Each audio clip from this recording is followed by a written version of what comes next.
ಇನ್ನು ನಕ್ಸಲ್ ಮುಖಂಡ ವಿಕ್ರಮ್ ಗೌಡ ಎನ್ಕೌಂಟರ್ ಆಗುತ್ತೆ. ಇದಾದ ನಂತರದಲ್ಲಿ ವರ್ಷಗಳಿಂದ ಅವರ ಚಲನವಲನ ಹೇಗಿದೆ ಇದ್ರ ಬಗ್ಗೆನೂ ಕೂಡ ಮಾಹಿತಿಗಳು ಸಿಗ್ತಾ ಇದೆ.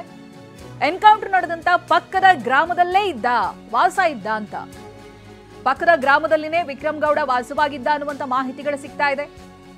ಕೂಡ್ಲುವಿನ ನಾಡ್ಪಾಲಿಯಲ್ಲಿ ವಾಸವಾಗಿದ್ದ ವಿಕ್ರಮ್ ಗೌಡ ಅನ್ನೋದು ಗೊತ್ತಾಗ್ತಾ ಇದೆ. 20 ವರ್ಷಗಳ ಹಿಂದೆ ಕೂಡ್ಲುವಿನ ಮನೆಯಲ್ಲಿ ವಾಸವಿದ್ದ ಈತ ಮನೆಯವರ ಜೊತೆಗೇನೆ ಇದ್ದಂತ ವಿಕ್ರಮ್ ಗೌಡ ಕಳೆದ 7 ವರ್ಷಗಳ ಹಿಂದೆ ಮನೆ ಕಟ್ಟೋದಕ್ಕೆ ತಯಾರಿಯನ್ನ ಕೂಡ ಮಾಡಿಕೊಂಡಿದ್ದ. ಮನೆ ಕಟ್ಟೋದಕ್ಕೆ ತಯಾರಿಯನ್ನ ನಡೆಸ್ತಾ ಇದ್ದಂತ ಸಹೋದರಿ ಸುಗುಣ ಆರ್ಥಿಕ ಸಮಸ್ಯೆಯಿಂದಾಗಿ ಮನೆ ನಿರ್ಮಾಣ ಅರ್ಧಕ್ಕೆ ನಿಂತು ಬಿಟ್ಟಿತ್ತು. ಆ ದೃಶ್ಯಗಳನ್ನು ಕೂಡ ನೀವು ನೋಡಬಹುದು. 20 ವರ್ಷಗಳಿಂದ ಮನೆ ಕಡೆ ಮುಖಾನೇ ಮಾಡಲಿಲ್ಲ. ಆ ನಂತರದಲ್ಲಿ ವಿಕ್ರಮ್ ಗೌಡ ಸಹೋದರಿ ಕೂಡ ಈ ಬಗ್ಗೆ ಮಾತನಾಡಿದ್ದಾರೆ.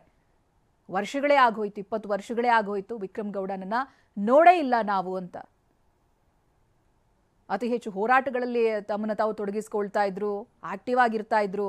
ಆದ್ರೆ 20 ವರ್ಷಗಳಿಂದ ಯಾವುದೇ ಸಂಪರ್ಕ ಇರಲಿಲ್ಲ, ನಾವು ನೋಡಿನೂ ಇಲ್ಲ ಅನ್ನೋದಾಗಿ ಸಹೋದರಿ ಮಾತನಾಡ್ತಾ ಹೇಳ್ತಾ ಇದ್ರು. ಈ ಬಗ್ಗೆ ನಮ್ಮ ಪ್ರತಿನಿಧಿ ಪ್ರಜ್ವಲ್ ಸ್ಥಳೀಯರನ್ನ ಮಾತನಾಡಿಸಿದ್ದಾರೆ. ಏನ್ ಹೇಳಿದ್ದಾರೆ ಕೇಳೋಣ. ಕಬ್ಬಿನಹಳ್ಳಿಯಲ್ಲಿ ನಡೆದಿರುವಂತಹ ನಕ್ಸಲ್ ಮುಖಂಡ ವಿಕ್ರಮ್ ಗೌಡ ಎನ್ಕೌಂಟರ್ ಪ್ರಕರಣಕ್ಕೆ ಸಂಬಂಧಿಸಿದಂತೆ ಒಂದು ಕಡೆಯಲ್ಲಿ ತನಿಖೆ ಚುರುಕುಗೊಂಡಿರುವಂಥದ್ದು ಮತ್ತು ಮಹಜರು ಪ್ರಕ್ರಿಯೆಗಳು ಕೂಡ ಚುರುಕುಗೊಂಡಿರುವಂಥದ್ದು. ಇದರ ಬೆನ್ನಲ್ಲೇ ಈ ಹಿಂದೆ ಇದ್ದಂತಹ ಸ್ಥಳದ ಬಗ್ಗೆಯೂ ಕೂಡ ಈಗ ಸಾಕಷ್ಟು ವಿಚಾರಗಳು ಕೂಡ ಚರ್ಚೆ ಆಗ್ತಿರುವಂಥದ್ದು. ಅಂದರೆ ವಿಕ್ರಮ್ ಗೌಡ ಇದೇ ಒಂದು ಸ್ಥಳದಲ್ಲಿ ಇದ್ದದ್ದು, ಅಂದರೆ ಏನು ಎನ್ಕೌಂಟರ್ ನಡೆದಿದೆ ಆ ಒಂದು ಪ್ರದೇಶದ ಪಕ್ಕದ ಗ್ರಾಮ ಆಗಿರುವಂಥ ಕೂಡ್ಲು ಪ್ರದೇಶದಲ್ಲಿರುವಂಥದ್ದು. ಇದೇ ಅಂದರೆ ನಕ್ಸಲ್ ಸೇರುವಕ್ಕಿಂತ ಮುಂಚೆ ಮನೆಯವರ ಜೊತೆ ಸೇರಿಕೊಂಡು ಈ ಒಂದು ಮನೆಯನ್ನು ಕಟ್ಟಲಿಕ್ಕೆ ಒಂದು ಪ್ಲಾನ್ ಮಾಡಿದ್ರು ಎಂಬ ಮಾಹಿತಿ ಕೂಡ ಈಗ ಸ್ಥಳೀಯರು ಕೊಟ್ಟಿರುವಂತದ್ದು. ಅಂದ್ರೆ ಸಹೋದರಿಯ ಜೊತೆ ಸೇರಿ ಈ ಒಂದು ಮನೆಯನ್ನ ಕಟ್ಟಲಿಕ್ಕೆ ಪ್ಲಾನ್ ಮಾಡಿದ್ದ ಎಂಬ ಮಾಹಿತಿ ಕೂಡ ಲಭ್ಯವಾಗಿರುವಂತದ್ದು. ಅದರ ಬಳಿಕ ಅಂದ್ರೆ ಈ ಹಿಂದೆ ಅಂದ್ರೆ 4ನೇ ಕ್ಲಾಸ್ ಕಲಿತ ಬಳಿಕ ಇಲ್ಲಿಯ ಹೆಬ್ರಿಯಲ್ಲಿ ಹೋಟೆಲ್ಗೆ ಸೇರಿಕೊಂಡಿದ್ದಂತ ವಿಕ್ರಮ್ ಗೌಡ ಅದರ ಬಳಿಕ ಮುಂಬೈಗೆ ಹೋಗ್ತಾನೆ. ಅಲ್ಲಿ ಕೂಡ ಹೋಟೆಲ್ ಉದ್ಯೋಗದಲ್ಲಿ ತೊಡಗಿಸಿಕೊಳ್ತಾನೆ.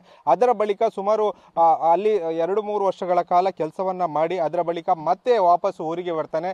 ಸುಮಾರು 5-6 ವರ್ಷಗಳ ಕಾಲ ಇದೇ ಊರಿನಲ್ಲಿ ತಮ್ಮ ಸಮಯವನ್ನ ಕಳೀತಾನೆ. ಆ ಒಂದು ಸಂದರ್ಭದಲ್ಲಿ ನಕ್ಸಲ್ ಜೊತೆ ಒಂದು ನಂಟನ್ನ ಬೆಳೆದುಕೊಳ್ತದೆ. ಆ ಒಂದು ಬೆಳೆದುಕೊಂಡ ಸಂದರ್ಭದಲ್ಲಿ ನಕ್ಸಲರ ಜೊತೆ ಒಂದು ಒಡನಾಟ ಆರಂಭ ಆದ ಬಳಿಕ ಅವರ ಕೆಲವೊಂದು ಕ್ಯಾಂಪ್ಗಳಲ್ಲಿ ಕೂಡ ವಿಕ್ರಮ್ ಗೌಡ ಭಾಗಿಯಾಗ್ತಾನೆ.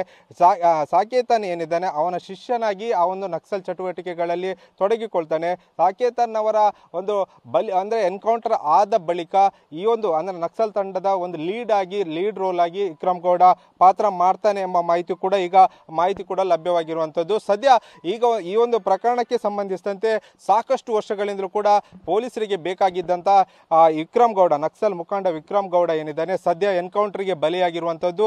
ಮತ್ತೊಂದು ಕಡೆಯಲ್ಲಿ ಸಾಕಷ್ಟು ಅಂದ್ರೆ ಈ ಅವರ ಜೊತೆ ಇರುವಂತಹ ಒಡನಾಟ ಆಗಿರ್ಬೋದು ಅಥವಾ ಅವರ ತಂಡದಲ್ಲಿದ್ದವರ ಬಗ್ಗೆಯೂ ಕೂಡ ಸಾಕಷ್ಟು ಅಂದ್ರೆ ಕೋಂಬಿಂಗ್ ಮೂಲಕ ಅವರನ್ನ ಕೂಡ ಸರ್ಚ್ ಮಾಡುವಂತ ಕೆಲಸವನ್ನು ಕೂಡ ANF ಅಧಿಕಾರಿಗಳು ಕೂಡ ಮಾಡ್ತಿರುವಂತದ್ದು.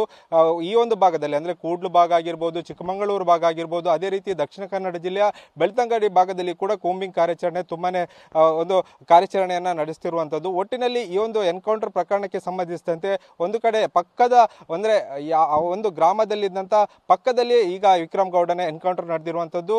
ಸದ್ಯ ಈ ಒಂದು ಮನೆಗೆ ಅಂದ್ರೆ ವಿಕ್ರಮ್ ಗೌಡ ಇದ್ದಂತ ಮನೆಗಳಿಗೂ ಕೂಡ ಅಧಿಕಾರಿಗಳು ಭೇಟಿ ಕೊಡ್ತಿರುವಂತದ್ದು. ಯಾಕಂದ್ರೆ ಈಗ ಕಳೆದ ಒಂದು 10 ದಿನಗಳಿಂದ ಏನು ವಿಕ್ರಮ್ ಗೌಡ ಮತ್ತು ಅವರ ತಂಡ ಈ ಒಂದು ಭಾಗದಲ್ಲಿ ಏನು ಸಕ್ರಿಯವಾಗಿತ್ತು ಅದಕ್ಕೆ ಸಂಬಂಧಿಸಿದಂತೆ ಈ ಭಾಗದಲ್ಲಿ ಏನಾದರೂ ಓಡಾಟ ನಡೆಸಿದ್ದಾನ ಎಂಬುದರ ಬಗ್ಗೆ ಕೂಡ ಇಲ್ಲಿಯ ಸ್ಥಳೀಯರ ಜೊತೆ ಮಾತುಕತೆ ನಡೆಸುವಂತ ಕೆಲಸವನ್ನು ಕೂಡ ಅಧಿಕಾರಿಗಳು ಮಾಡಿರುವಂತದ್ದು. ಕ್ಯಾಮರಾಮನ್ ರಾಮ್ ಜೊತೆ ಪ್ರಜ್ವಲ್ ಅಮೀನ್, TV9 ಉಡುಪಿ.